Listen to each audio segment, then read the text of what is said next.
This is English shorthand dictation number 309 and the dictation speed is 100 words per minute. Ready? Start. The appellant in this appeal was convicted for an offense punishable under sections 279 and 304A of the Indian Penal Code for causing the death of a 7-year-old girl on account of his rash and negligent driving of his tractor. The appeal from the said order and conviction and sentence having been dismissed by the learned sessions judge, the appellant moved in revision before the High Court. In revision, the Karnataka High Court, while confirming the conviction, set aside the sentence in respect of the offense punishable under Section 279 of the Indian Penal Code, but maintained the conviction and sentence in respect of the offense under Section 304A of the Indian Penal Code, whereby the appellant was sentenced to undergo simple imprisonment for 6 months and to pay a fine of rupees 2000, and in default of such payment to undergo further simple imprisonment for 3 months and also to pay a fine of rupees 600 for the offense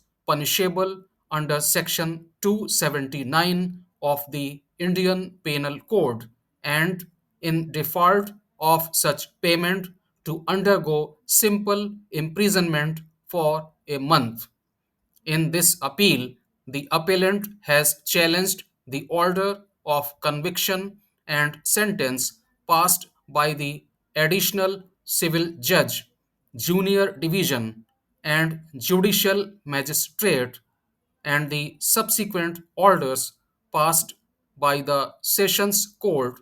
and the High Court, maintaining the conviction under sections 279 and 304A, and the sentence in respect of the conviction under section 304A of the Indian Penal Code.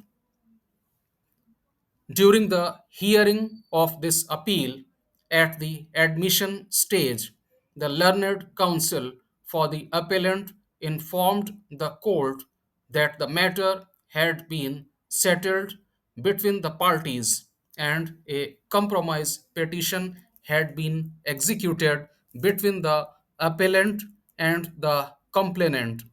On such submission, the complainant was impleaded as a party to the present proceedings, and the short point which ultimately arose during the hearing is whether the offense under section 304A could at all be compounded, since the same is not covered by the provisions of section 320 of the Indian Penal Code. The aforesaid question has troubled this court on different occasions, not only in connection with compounding of offences punishable under the criminal justice system, but also in respect of civil matters and in respect of matrimonial matters in particular, where the court had to strike a balance between the rigidity of the law and doing substantial justice to the parties. In order to meet certain unusual situations, this court has from time to time taken recourse to innovations and the powers vested in it under Article 142 of the Constitution in order to give a quietus to a litigation demanding a pragmatic solution. It has also been consistently held by this court that when an offense did not come within the ambit of Section 320 of Criminal Procedure Code, but the proceedings taken on the basis thereof deserved to be terminated. A sentence could always be reduced while maintaining the conviction, and in most cases, the sentence was reduced to the period of the sentence already undergone. In other cases, where circumstances so warranted, even the sentence was altered, which at times brought the proceedings within the scope of Section 320 of Criminal Procedure Code, and the offense was allowed to be compounded, such being the petition, and in the absence of any allegation of the misrepresentation or fraud made by the appellant cannot be permitted to raise the allegation of misrepresentation or fraud for the first time in this court. Moreover, for the sake of argument, even if we consider that the respondent had fraudulently entered another date of birth in his service book as had been alleged, it should have come to the notice of the authorities during his course of service and not after he had attained the age of superannuation after the expiry of the date mentioned in the service book, which was based on the affidavit of the respondent. To the contrary, none of the officials responsible had noticed this during his service period, even during his time of promotions when the service book was required to be inspected by the officials.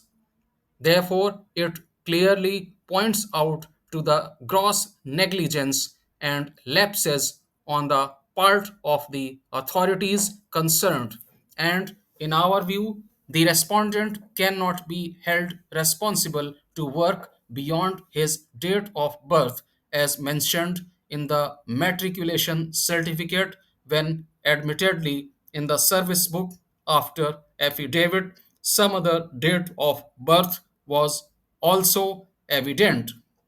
In view of the aforesaid circumstances, the appellant ought to have deleted the date of birth entered in the service book of the respondent on the basis of his affidavit, as the appellant had already accepted the date of birth of the respondent on the basis of his matriculation certificate, which was also produced by the respondent.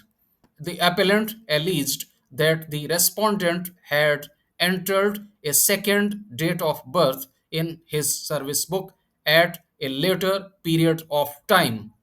The respondent vehemently negated this contention, stating that two dates of birth were entered simultaneously in his service book by the department officials. It is not needed for this court to verify the veracity of the statements made by the parties.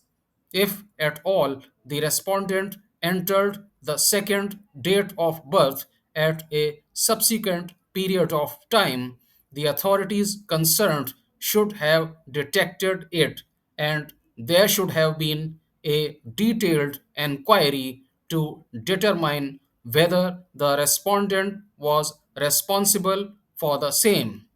It has been held in a catena of judicial pronouncements that even if by mistake higher pay scale was given to the employee without there being misrepresentation or fraud, no recovery can be effected from the retiral dues in the monetary benefit available to the employee.